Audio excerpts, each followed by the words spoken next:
اللہ کے نبی صلی اللہ علیہ وسلم کا ادب، آپ کی محبت اللہ کی محبت حاصل کرنے کا ایک ذریعہ ہے۔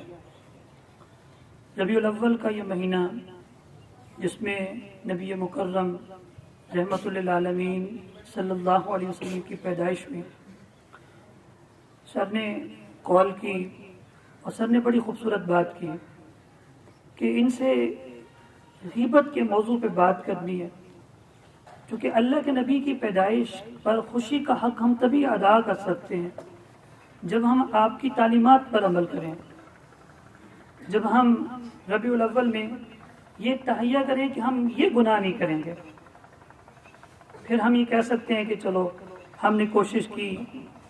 جب عرب کا معاشرہ جہالت کے گھٹا ٹوپ اندھیروں میں ڈوبا ہوا تھا تو وہ کیسے نکلا؟ اللہ کے نبی صلی اللہ علیہ وسلم کی تعلیمات پر عمل کر کے۔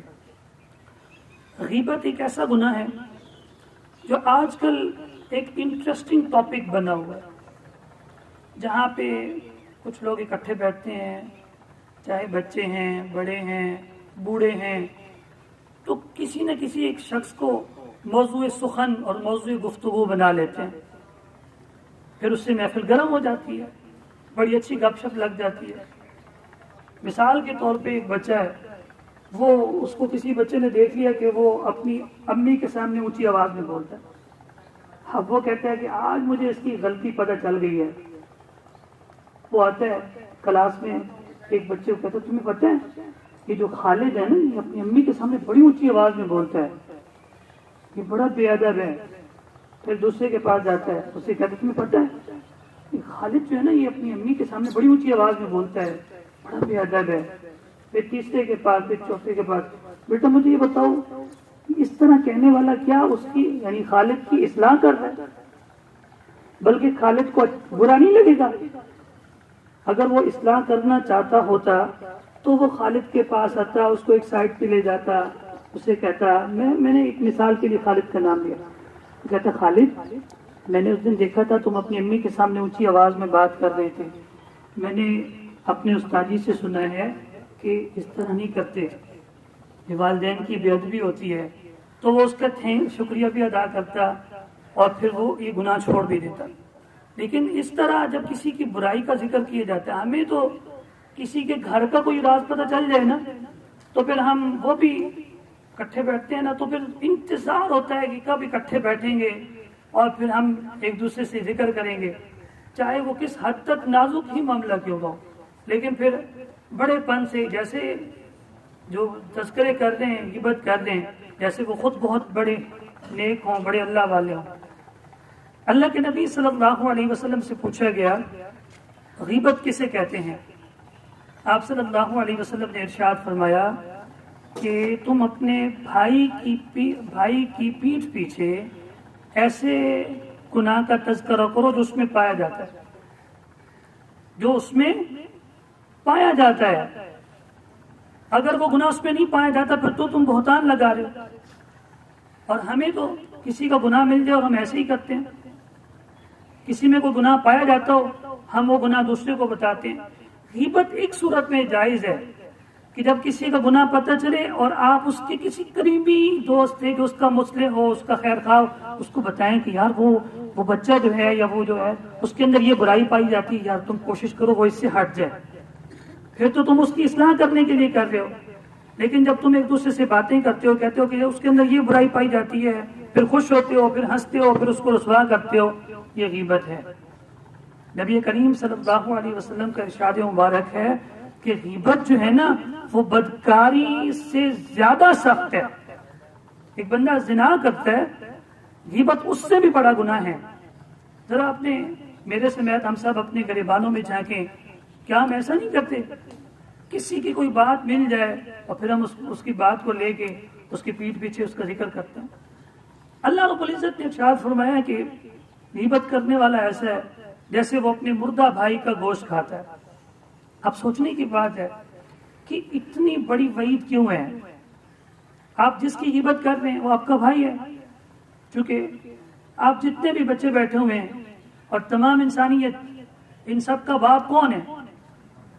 حضرت آدم علیہ السلام۔ اور سب کی اماں کون ہے؟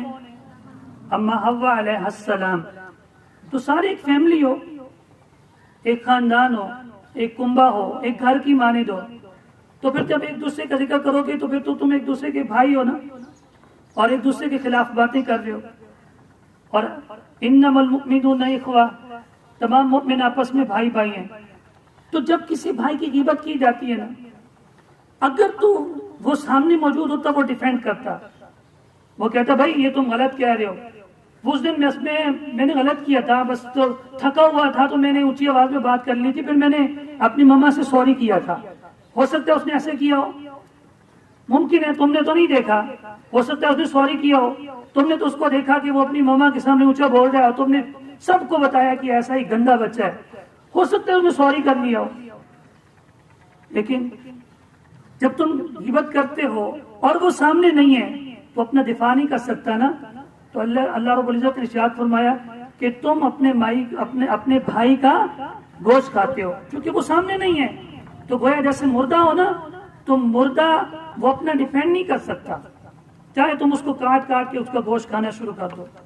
آخری بات، آج کل ہر بندہ یہ کہتا ہے کہ گھروں میں بڑی بے سکونی ہے، رزق میں برکت نہیں ہے، دل نہیں لگتا، جاب پہ آتے ہیں تو دل نہیں لگتا، کاروبار میں کوئی دل نہیں لگتا، اچھا فیل نہیں ہوتا، بڑی بے چینی رہتی ہے. اگر کوئی بندہ قبرستان جاتا ہے اور وہاں جا کے وہ کسی مردے کو، اپنے مردہ بھائی کو قبر سے نکالتا ہے، گھر لے کے آتا ہے اور ڈائننگ ٹیبل پہ رکھتا ہے اور ساری فیملی اکٹھی بیٹھتی ہے اور اس کا ہاتھ کاٹتے ہیں، اس کا ناک کاٹتے ہیں، اس کے پاؤں کاٹتے ہیں اور کھانا شروع کر دیتے ہیں، کیا ایسے گھر میں برکت ہوگی یا نحوست ہوگی؟ نحوست ہوگی. ایک مردے کو قبرستان سے، قبر سے نکال کے لائے ہیں اور پھر سارے مل کے کھا رہے ہیں. تو جب کھانا کھاتے ہوئے کسی کی غیبت کی جاتی ہے نا، اس کا اثر یہی ہوتا ہے. کیونکہ اللہ رب العزت ارشاد فرماتا ہے نا، بظاہر ہمارے سامنے تو نہیں ہے، لیکن آج دیکھیں بیٹا بیٹھکوں پہ کیا ہوتا ہے، دوست اکٹھے ہوتے ہیں تو کیا ہوتا ہے، مزہ ہی نہیں آتا جب تک کسی کی غیبت نہ کی جائے. تو اس لیے سمجھو کہ غیبت کیا ہے بیٹا، آپ نے یہیں سے سیکھنا ہے. سمجھو کہ غیبت کیا ہے. غیبت یہ ہے کہ تمہیں کسی کی برائی کا پتہ چلے، پھر تم اس کے پیٹھ پیچھے اس کی برائی کا پرچار کرو، یہ غیبت ہے. اگر اصلاح کرنا چاہتے ہو نا، تو اس کے کسی قریبی کو بتاؤ یا اس کو بتاؤ، اس کے سر کو بتاؤ کہ سر اس میں یہ بات ہے، اس کو پتہ نہ چلے کہ میں نے آپ کو بتایا، بس آپ کوشش کریں کہ وہ یہ ٹھیک ہو جائے، مجھے اس کی فکر ہے. یہ اصلاح ہے. اس کے ابو کو بتائیں، اس کے گھر والوں کو بتائیں. تو ربیع الاول اگر ہمارے اندر کوئی چینج لا سکتا ہے تو وہ یہی ہے کہ ہم اللہ کے نبی صلی اللہ علیہ وسلم کے طریقوں پہ عمل کریں. ہم یہ کہیں کہ ہمیں اللہ کے نبی سے محبت ہے، اللہ کے نبی کو غیبت پسند نہیں تھی، تو لہٰذا میں آئندہ کے بعد کسی کی غیبت نہیں کروں گا. یہ کر کے تو دیکھیں، قیامت کے دن اللہ کے نبی صلی اللہ علیہ وسلم گلے لگا لیں گے کہ میری پیدائش کے دنوں میں میرے بندے نے میری پیدائش کی خوشی میں غیبت چھوڑ دی تھی. تو بخشش کے لیے کافی نہیں ہوگا. اللہ رب العزت سمجھنے کی اور عمل کی توفیق عطا